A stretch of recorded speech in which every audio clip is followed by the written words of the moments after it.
Hellberg later. Here is Mikel Arteta speaking for the first time since Arsenal became Premier League champions. Hello. Congratulations. Thank you very much. Winning the title. Arsenal Premier League champions. Have those 4 words sunk in?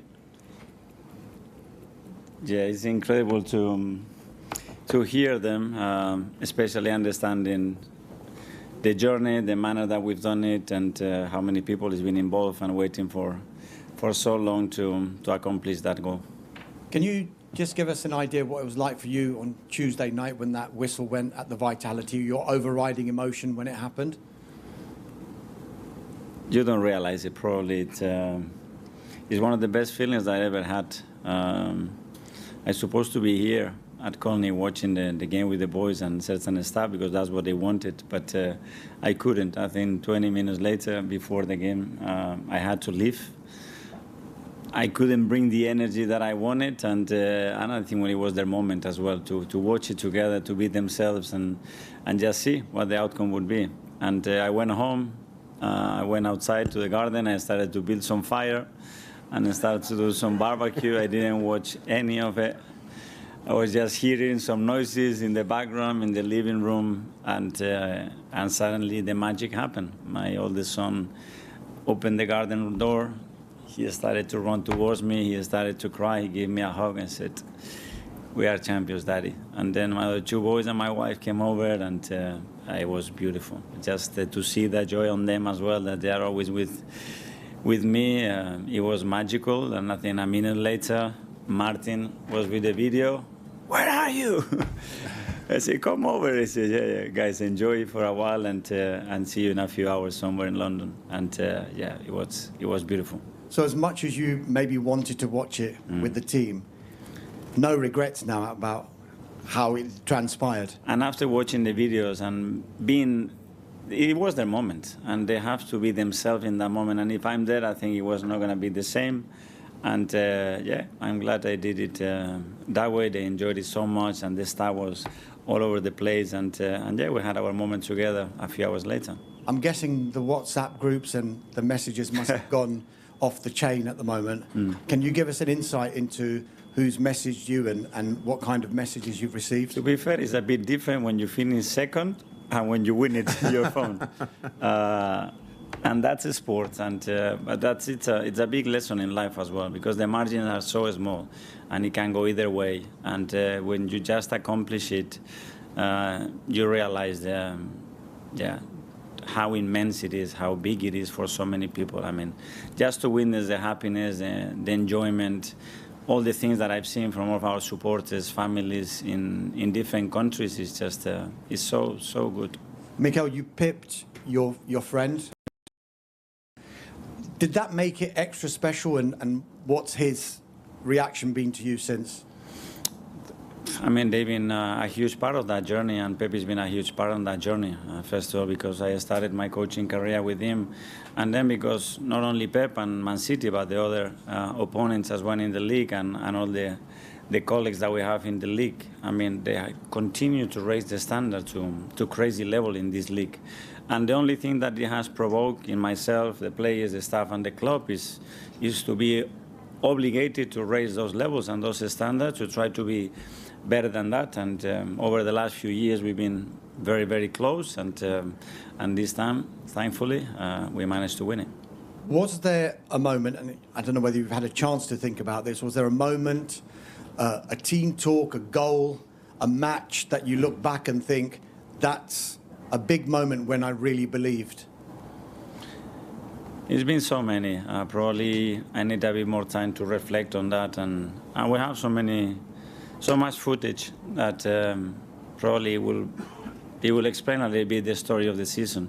One of the main ones, it was a meeting that we had here next to the tree, when I got all the players together and I told them, look at each other, look at the squad that we built over the summer. I think we are capable of everything, and we can be very, very good. But only depends on us and on our behaviors, and everybody understanding the role that is going to have daily or on the day to give the best for the team. And once they realize that, and I think we went to a different level, because you've seen the impact that everybody's had in different moments of games through the season. and the capacity that we have shown to adapt to very, very tough circumstances throughout the season. Just a final one for me, and I usually start with this with team news, but there was some good news, it looks like, with Mikel Merino returning, but no Jurrien Timber. What can you tell us about the chances of those two players featuring in the last two games? Yeah, I think Mikel is going to start to train with the group tomorrow. Today he's done a little bit. It was just a very light session, obviously. And Jurrien, let's hope that he can do the same in the next few days. But it's still a little bit further behind than Mikel at the moment. Thank you. Nick from Haters. Hi, Mikel. You talked about the enormity of this achievement. I was reporting when Anfield 89, the double years of Wenger, the Invincibles. I didn't think it could ever get any bigger, but the outpouring of emotion on the streets around the stadium on Tuesday night, never seen anything like it at all. I mean, you're responsible for that. Tell us about how that feels. We all are responsible because and I really want to make that clear. There's been so many people in this journey throughout the years, not only since I've been here, but as well everything that obviously Arsene built and happened, even though we didn't achieve the Premier League. And it was an explosion, an emotional explosion, because everybody's been just, keeping emotions and lifting those emotions, but not being able to really express them. So when we opened that bottle, I think everybody had so much to release, and it's been incredible to witness. I don't know what plans you've got for the match after the match at Palace, but it sounds like people are keen to get down to the stadium again. Would you encourage everyone to keep on celebrating? They have to do what they feel, and so far I think what they have created around the club and the team, is incredible to witness. I mean, that chemistry, that connection, that passion, it's something beautiful. I mean, the trophy is great, but that is, in my opinion, something even bigger. Anita, Premier League. Mikel, congratulations. Thank you. Have you messaged Andoni Iraola yet? Have you spoken to him? I didn't message him. No. Rung him? I called him. Oh. I called him just, first of all, to congratulate him for the incredible job that he's done with Bournemouth. Obviously, he said, I mean, you almost took the Premier League away from us, and now you help us to win it on the last day. So, a quick call to say thank you, as well to show my admiration towards him and wish him the best in the next chapter of his career, which I'm sure is going to be very, very successful. It's been such a journey from when you first arrived. This season almost felt like there was even more pressure because of those second place finishes 3 seasons in a row. What was the most difficult moment this campaign for you?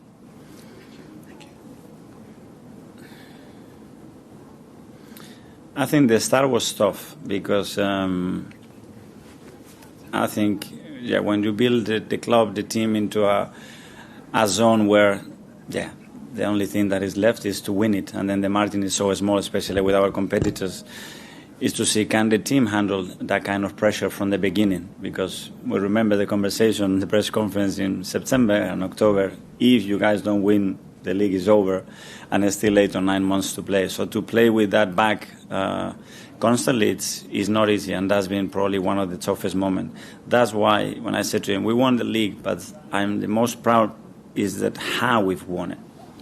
Because we've shown, I think, very important values, not only in sport, but in life as well, which is perseverance, which is, to be resilient, to be composed in moments when people are doubting, to be vulnerable. Because I've asked that question to myself, am I good enough to lead this team, this club, these players, to win a major trophy? Until you don't do it, you cannot validate yourself. So, and I thought about many ways. What is the best way to do it? Do we have to bring people from outside and speakers to inspire them? And then you have to find your own way. But the big lesson here is stay humble, stay curious, and focus on the point and what you want to achieve. And if you give your very best, you give yourself a good chance. And we're giving ourselves a very good chance for 3 years, and this season we've done it. Yes, the thing is now, of course, you want more, and we have the biggest one to play in Budapest in a few days. But it's been extremely rewarding because we know what we've been through, and we know that we're going to step by step. And when we haven't reached, because sometimes somebody else is better, it has better resources, they have better capacity to do that, to accept that and be humble there to say, but I'm not going to stop and I'm going to improve. I'm going to reinvent myself. And I think that's going to be a theme here in this team, which is if with this we don't have enough, we need to think about all the things that we have to do to make that a step. And we've been very creative and very stubborn in that process to achieve that. Tom from Reach. Hello, Mikel. Hi. Congratulations. Thank you. I'm sure you've gone through many emotions, joy, relief. Can you allow yourself an element of vindication in your choices, your decisions, your methods, and achieving that goal vindicates all those choices you made that led to this point? Nobody knows that. And I'm sure that somebody else would have done things in a different way and maybe achieved the same objective or better or earlier. So I don't know. What I'm sure is that I follow my instinct. I think I try to represent the values of this football club and all the people. I'm extremely grateful to all the people that have been feel part of this ownership as well, because when I joined, they were in a place and they deserve all the credit for what they've done with this football club, and especially, again, the manner that they've done it and the way they have inspired everybody at the club. And then, yeah, for me personally, is a massive one, because 22 years is a long, long time. OK, guys, we'll do 3 more in the Premier League. First with Charlie from the Sun. Hi, Mikel. You mentioned about that meeting you had, that sort of key meeting with the players. Can you remember exactly when it was, and was there any significance why it was outside next to a tree? Because obviously you have a lot of meetings with the players. What made this one special? The location and the topic, because normally we have a lot of people and staff there. It was the players and myself, and we talk about their role. What is my role? How I feel about them. And then every decision I'm going to make is to try to impact their lives in a positive way. And any decision that I make is because it's my job to make it. So don't take it personal, and just try to sum up and impact the team in the manner that we can. And it was one of them, but I think to extract the best qualities of the players and all the resources that we had in the squad, I think that one was very important. When was it? The week that we started the Premier League before Man United away. Okay, and just in terms of the next 2 games now, you've obviously got this incredible occasion on Sunday.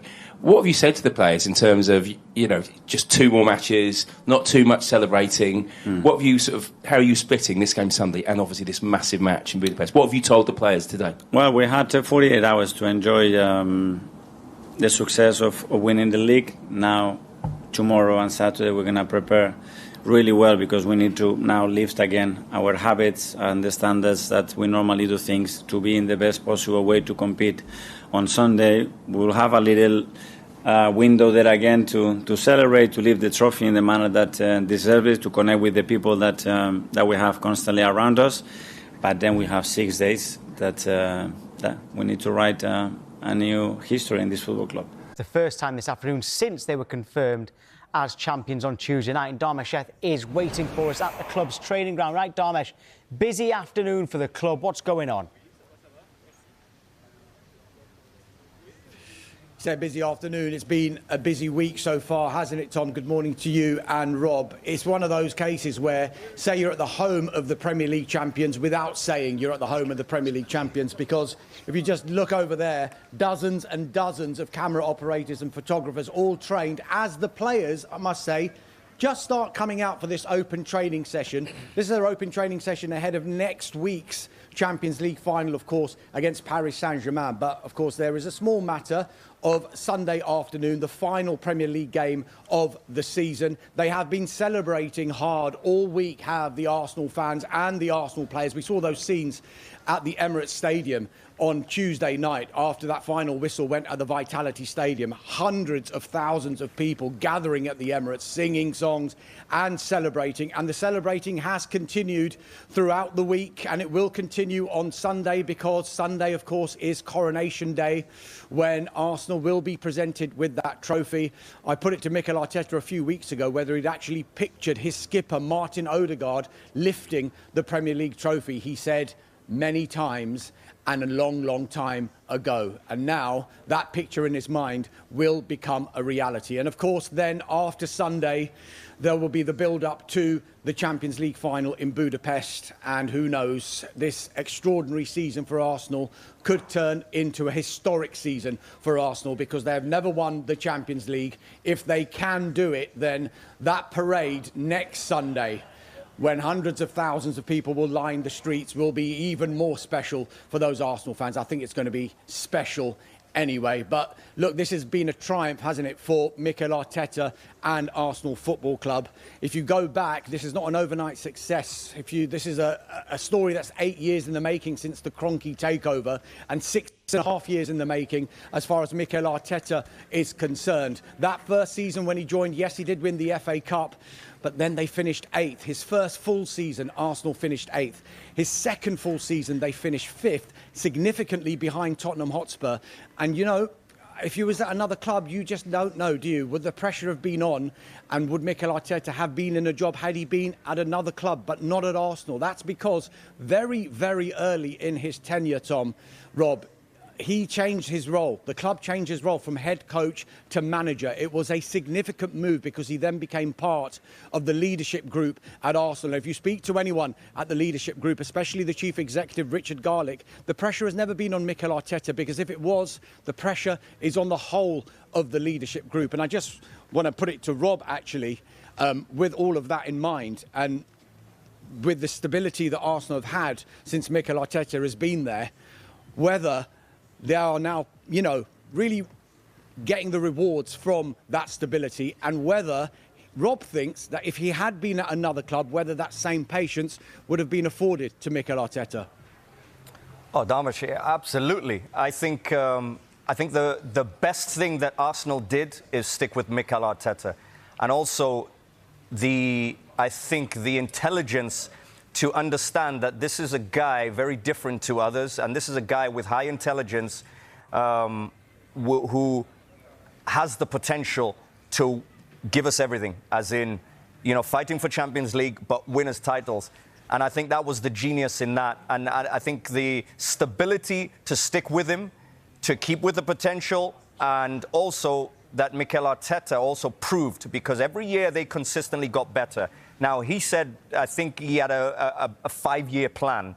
Now, you're always going to start like he started in 8th, and then consistently every year they've improved in certain areas. They've recruited very well with bringing in players that they needed. But also because he's a highly intelligent guy who can contribute to Arsenal Football Club. They've seen the potential, he's delivered, and now they're champions. OK, Dharmesh, thank you. Yeah, Tom, Rob, thank you very much indeed. The players are now out there in this open training session. I'm sure they'll be bouncing, won't they? Because they've had a full week, nearly, of celebrating a Premier League title for the first time for Arsenal in 22 long, often painful years. I'll just get out of shot so you can see who is training out there. Be interesting to see who Mikel Arteta picks on Sunday at Crystal Palace, with the Champions League final against Paris Saint-Germain in Budapest just 9 days away now. Look, the longer-term absentees are Mikel Merino and Jurrien Timber. They are not out there, but there are a few whispers around the training ground that Mikel Merino could be close. Hopefully we'll get some sort of confirmation from Mikel Arteta in his news conference later. Jurrien Timber, you'd have to say he remains a big doubt for Sunday, and of course the Champions League final as well. A few other absentees for differing reasons. William Saliba, Bukayo Saka and David Raya are not out there, but I'm told nothing to worry about. They're just doing their own individual training programmes. And also Max Dowman is not out there on the training pitch just now. That is because it is GCSE exam season. So he's either doing exams or studying for them. That is what is preventing him from training just now. But look, the celebrations have been going on long and hard, haven't they, Tom, Rob, for the past few days? Why not? Getting over the line for the first time after 22 years. Next stop, Selhurst Park and that coronation.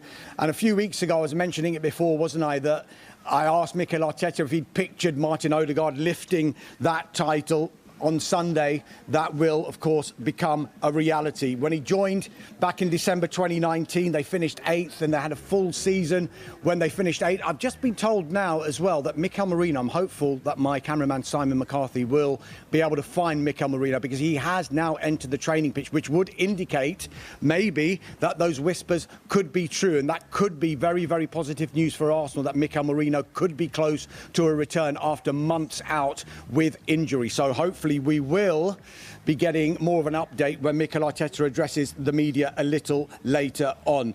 Listen, there's so many questions, wasn't there, about Mikel Arteta and his future earlier on, but now it has all come to fruition. 6.5 years in the making. They are champions. An extraordinary season so far for Arsenal, Tom, Rob, and it could yet be an historic season for Arsenal come next Saturday night. Yeah, and many will reflect, Dharmesh, on when the title was won this season, but the answer might have come a little bit earlier. Yeah, this is really interesting, isn't it? Because I'm sure Arsenal fans, even Mikel Arteta and all the journalists will be trying to pose that question. What was the turning point? What was the game? What was the goal? What was the moment that made you believe that, yes, that 22-year wait was going to end? You can look back at the opening day of the season, couldn't you? Manchester United at Old Trafford, what a tough start to the season. And they didn't play that well, Arsenal, but they still managed to get the 3 points. Newcastle United, so often a bogey team for Arsenal, particularly at St James's Park in recent seasons, and yet 1-0 down with just a few minutes left, and then Merino and that late goal by Gabriel giving them the 3 points there, and of course that pivotal moment with the late drama at the London Stadium against West Ham United. But you mentioned earlier on, look, a seed could have been sown last season, and if you go back to when Arsenal were knocked out of the Champions League by Paris Saint-Germain, who are their opponents in the Champions League final this season, of course. I'm told there was a realisation then that maybe the squad didn't have the required experience or the depth to be able to cope with a full season that would have 4 competitions and enable Arsenal to go deep in those 4 competitions. Then cue last summer's transfer window, and Arsenal, you'd have to say they went more for the finished product players like Victor Gyökeres, Martin Zubimendi, Eberechi Eze, Christian Norgard, among others. Almost a win-now approach. And of course, it has really paid off, because they are now, of course, the champions, and maybe, just maybe, with a big chance of winning the Champions League as well. Look, we'll be hearing from Mikel Arteta when he faces the media for the first time since Arsenal won the title. That's at around 1:30 this afternoon. And then, of course, Crystal Palace against Arsenal, including the coronation, the trophy lift, when Martin Odegaard will lift that trophy. That's live on Sky Sports Premier League on Sunday. Coverage gets underway at 2. I've just been told now as well that even though Mikel Merino is out there on that training pitch, he could feature for maybe the last 2 games now. Of course, I did mention before we will get more of an idea when Mikel Arteta addresses the media. Doesn't often give too much away when it comes to team news, but you never know. He might have caught him in a good mood. He is, of course, the manager of the champions now, Tom. A great season could get even better. Thank you. But their season is far from over. We'll be live to training from 11:30 as they prepare for this weekend's final Premier League game against Crystal Palace. Then it's the Champions League final against PSG a week on Saturday. Well, this was the moment the players found out they had won the Premier League title as Manchester City were held to a 1-1 draw at Bournemouth. Arsenal's first title in 22 years. They've never gone back-to-back in the Premier League. Worthy champions for you, Rob? Yeah, absolute worthy champions. I think they've been the best in terms of consistency this season. And the Premier League, what does it demand from you? It demands consistency. I think it's interesting because I believe Man City have got the best are a better team in terms of going forward. But I think Arsenal are the best team in terms of as a team unit, and defensively, they're the best. So, but consistency, they've been the most consistent team. And I think they deserved winners. And people talk about, okay, how they played and a lot of set pieces and what. If you rewind back a few years ago, and I think this is the genius of Mikel Arteta, that he's analysed that this team was playing free, exciting, attacking football a few years ago, but it didn't get it done. And I think what he analysed was, and you remember when he signed in Timber, Calafiori, You know, in Capier, you know, you bring Saliba and Gabriel into that, and also when he signed Raya as well, the goalkeeper, people were like, why is he doing that? What's the reason behind? He was trying to build a great defensive team, and a great team that can keep clean sheets, can dominate defensively, because he understood that that's probably maybe an advantage. And what he's done is consistently built a team that gets better every year. And I think that's why you arrive now and he's the champion. You know, Mikel Arteta and Arsenal are the champions, I think deservedly so. And you came across him, didn't you, at the FAW? Tell us how your paths crossed. Yeah, so Mikel Arteta, he's done his coaching badges through the Welsh FA, and a bunch of other names, you know, people like Thierry Henry, Patrick Vieira, Pep Linders, who's Pep Guardiola's assistant at Manchester City, people like that. Klopp was with Klopp, wasn't he? Yeah, he was with Klopp. So lots of high-profile people have done the coaching badges with the Welsh FA. So I did mine also a few years ago, and I was doing my A license, and Mikel Arteta was doing the Pro license, the highest one. So he was at the end, and your paths cross over at the same time. So what we got to kind of see and learn from was somebody like Mikel Arteta doing, and Pep Linders as well was the other one, doing training sessions, you know, doing presentations where they talk about the game and how they see the game, how they can be a top coach, top manager. And so we got to see him close up and brief word with him as well. And so it was interesting how you see them now evolve. Because what was he like? Did he stand out at all? Yeah. He stood out because, number one, at the time he was with Manchester City and he was Pep Guardiola's assistant. But also I played against Mikel Arteta, and also I know of him, and I know that he has a great brain as well. A high intelligence in football, and of course he was obviously trying to become a head coach. Now, he was assistant learning off Pep Guardiola, but he's his own head coach. And with the FAW, he was obviously putting that into place, his badges, getting that done, ticked off. But what he was like, he had an aura about him. And even in the training session, he was very clear, and a few things that I kind of picked out. You know, he had players doing passing drills and things like that. And I think I saw his attention to detail when little things where maybe everybody didn't see it, but his attention to detail was when a pass wasn't quite right, when players, they were kind of doing it, but he told focus. So he always found another little level to push them with. So then the next pass is even better. So he had an aura about him. And, you know, obviously him being so close up, I think it was great to see and try and get a little bit of an understanding how he works. And his assistant now was also with the Welsh FA. He was also Ryan Giggs' assistant with the Welsh team as well a few years ago. So there's a Welsh connection with a lot of the coaches, but also the Arsenal coaches. Right. Well, what about next season? Arsenal, they've never won back-to-back Premier League titles. If anyone's going to stop them next season, who will it be? Paul Merson had said Liverpool. Yeah, I mean, Liverpool I picked just because I feel like this season has been a real lesson for Arne Slot.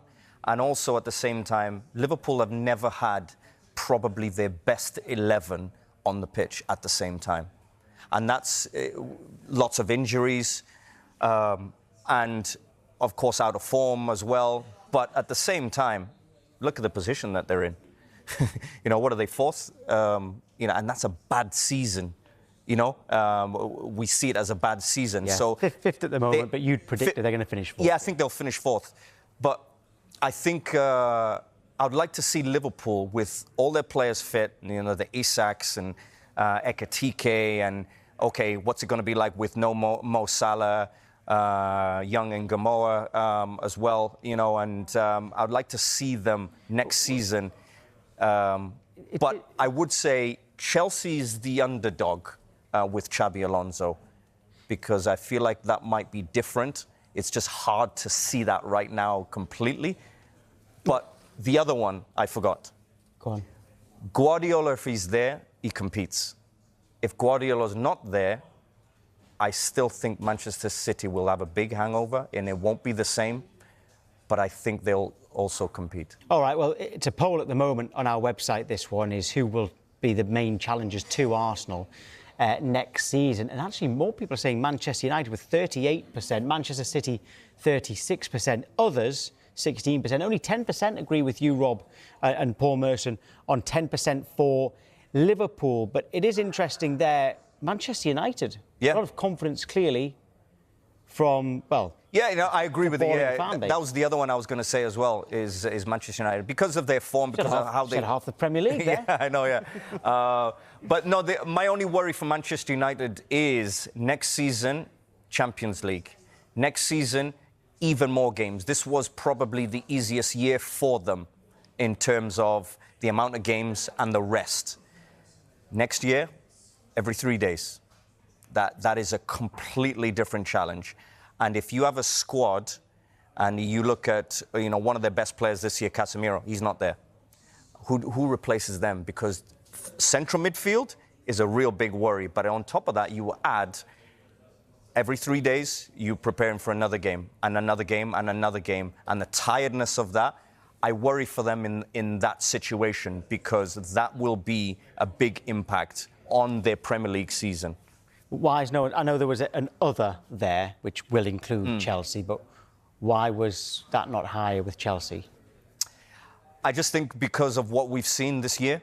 I think what we've seen this year is a bit of a mess in terms of how a football club is managed, how you bring in a coach and then sack him a couple of months later, and the indecisions, they're bringing players in, but not really having a strategy and a philosophy for those players. And that might change this summer with their strategy for those players. Got to interrupt you, Rob, because we're due to hear from Mikel Arteta.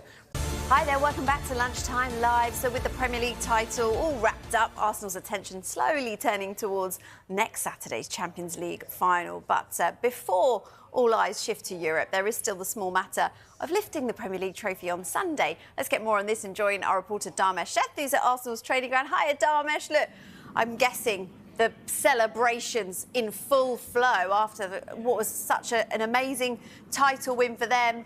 But what's the mood like at training today? Are they looking forward? Is focus starting to shift already to the Champions League? Yeah, good afternoon, Bella. You'd have to say it's still bouncing, and the music was blaring as it usually is every week when we go to these open training sessions at Arsenal.